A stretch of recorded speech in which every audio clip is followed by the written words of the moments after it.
What's up, guys? It's SRC bringing you another Minecraft Crafted Let's Play episode. We are on episode number 3, I believe, and just wanted to give you an update on where we are at. I've got our build site picked out here for our home, and you can see here it's a nice little mountain area. Kind of down here is where I've put up my portal, but I think there's some pretty nice mountaintops here where we can build some houses and then have like bridges connecting the different mountaintops. And right now I'm kind of on a floating island that's totally natural terrain. A pretty cool thing that kind of stuck out to me. And if you take a look here, you can see exactly what I'm talking about. There's a nice floating hill here, or a floating island, and then a nice little pond that we can probably dig out to be a little bit deeper, so it's a little bit of a lake. And we're pretty far out, actually, about 3,500 blocks, 4,000 blocks, roughly, from the main spawn area. So it's a little bit of a trek to get out here, but pretty nice plains over here. I think there's a roofed forest back that way.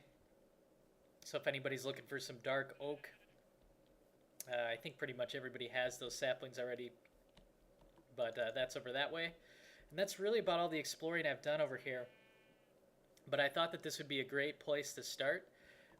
And so what I think we're going to do is start setting up a storage room as kind of the first project, just because I always end up with all these chests of nonsense everywhere, and it's really disorganized. So I think I'm going to build that actually in this mountainside right through here, because we've got about a 20 block thick mountain. And you can see it just kind of comes out here to this other side. We'll probably do some things over here at some point. Maybe put some farms back here.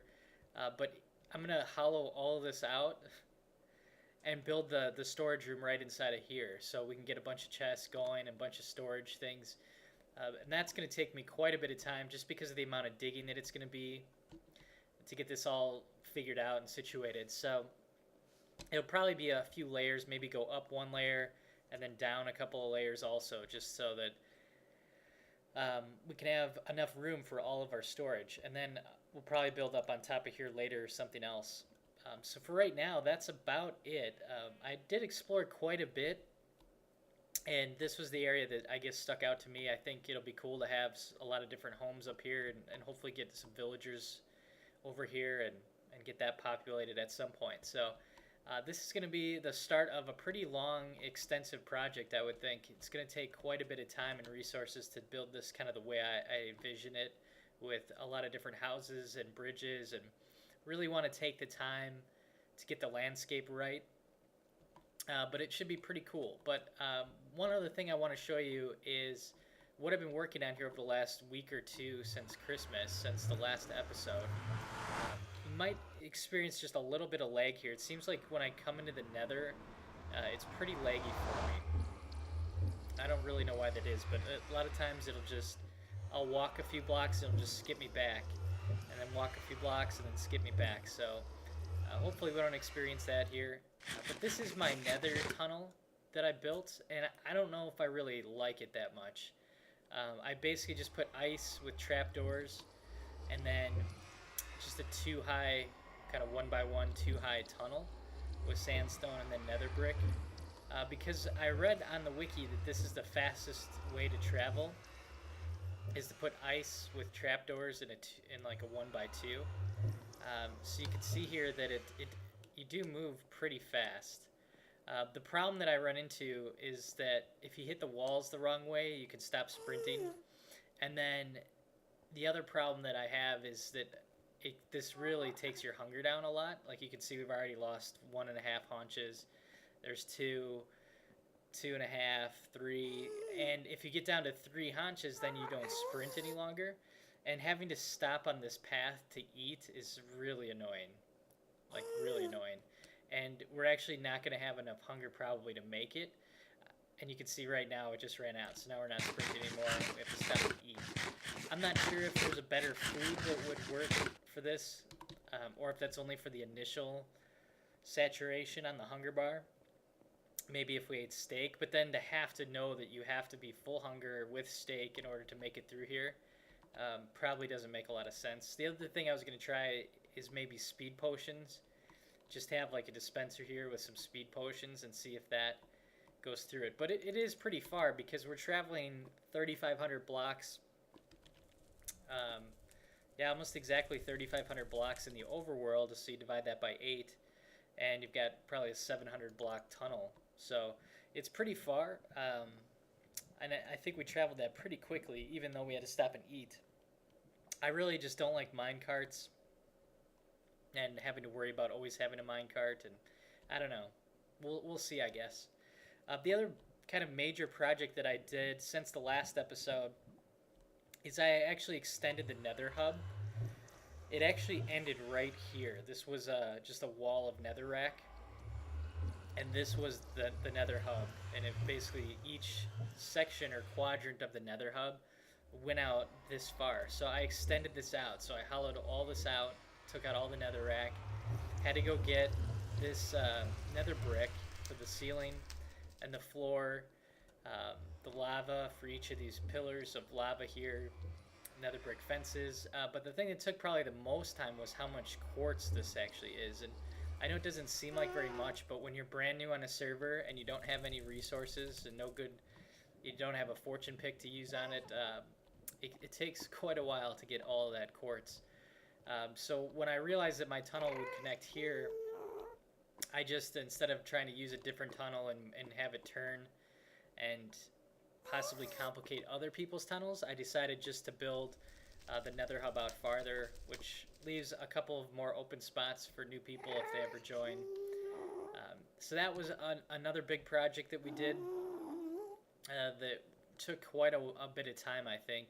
And then the biggest project that I did, the thing that I've really spent a lot of time on, again, the reason this was so difficult is because being brand new on a server, not having any resources, it can be a little bit tricky to try and build major projects. And what I did is I actually went in the end here and built the ender or the enderman farm for XP and for ender balls.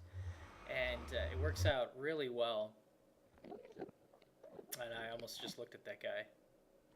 But this ladder was here. Somebody had already kind of started a pathway down. It probably went to about here, or maybe actually where that opening was. And so then I just dug it down the rest of the way and then built the path all the way out. I used stone brick, slabs, the blue glass.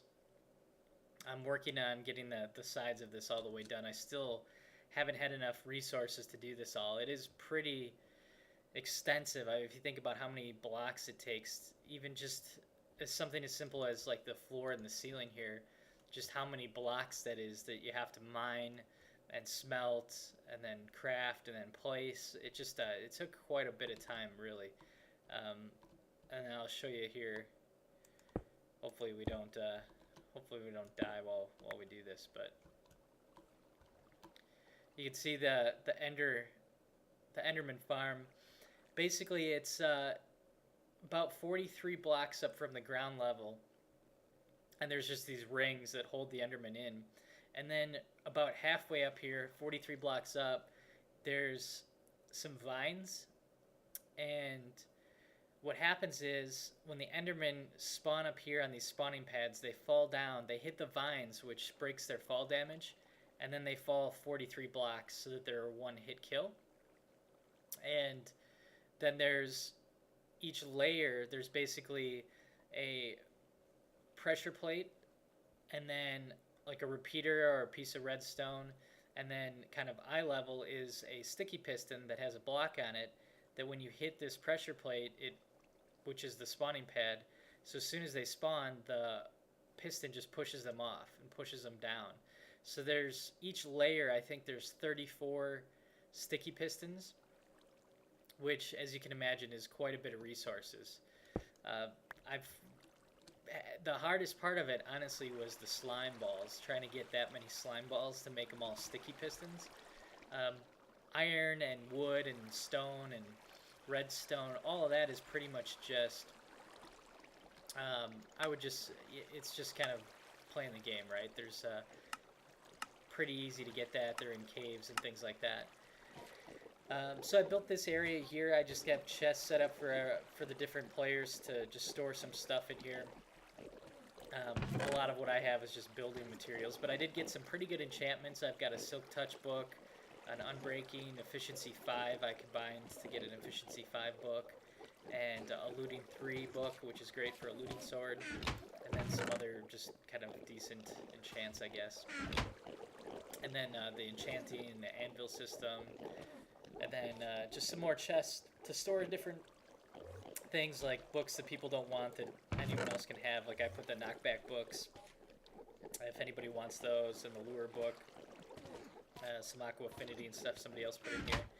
And then some food, because the thing with the enderman here is that as you're hitting and killing these guys, and you can see they fill up pretty quickly. We've got a pretty decent spawn rate. We can still add more layers to the top though and make this even better. But as you kill them, you just basically hit them. They're all just one-hit kills. And the problem that we have here is that it kills your hunger. And so there's just a lot of food required to use this kind of farm because you need constantly doing things. But you can see you get pretty good XP pretty quickly. They don't spawn quite fast enough to outspawn your ability to kill them. Like you can kill them all. And then just stand around and wait for the spawn. But as you can see here, just the minute or two we've been talking, there's a pretty good amount of them already here. So this was the biggest project, and then you can see we've got a bunch of ender pearls here now, unlimited ender pearls for the server, which is pretty cool. And then in my ender chest, here's kind of where I'm at resources-wise at the moment. Got some diamonds. I've done quite a few picks. I think I've looked at the stats. It was like 20 diamond picks that I've enchanted. But I've got a few different fortune picks, like 3 or 4 of them. I had to get a Silk Touch pick from Jake because I've gotten really unlucky, haven't had Silk Touch yet.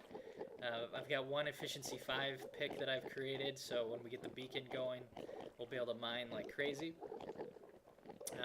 A pretty nice bow, Power 4 Unbreaking Flame bow. Smite sword, my Looting 3 sword that I was using on slimes once I finally got this. And then this is about all I have left for iron. Just 64 blocks, which isn't too bad, but when you think about how many layers or how many pistons I've created, here it was actually quite a bit of iron that I blew through there. So that's really just an update for now. The next episode will get a lot more in depth into the building. I think we should have our resources pretty good. I'll have the storage room completed, and we'll have a few ideas for building layouts in the new area. I'll probably continue to work on stuff like this. Like when I put the water down before I put the glass down over here, and it's kind of doing goofy things. So I have some stuff to do there and some more glass to build. And even though you can't fall off here, I probably should close it in a little bit better. So just some work like that I'll be doing kind of off camera. I'm sure I'll be mining and doing more resource gathering and things like that as well. And here you can kind of get a little bit better look at it. Actually, we can just probably take a peek up there real quick too.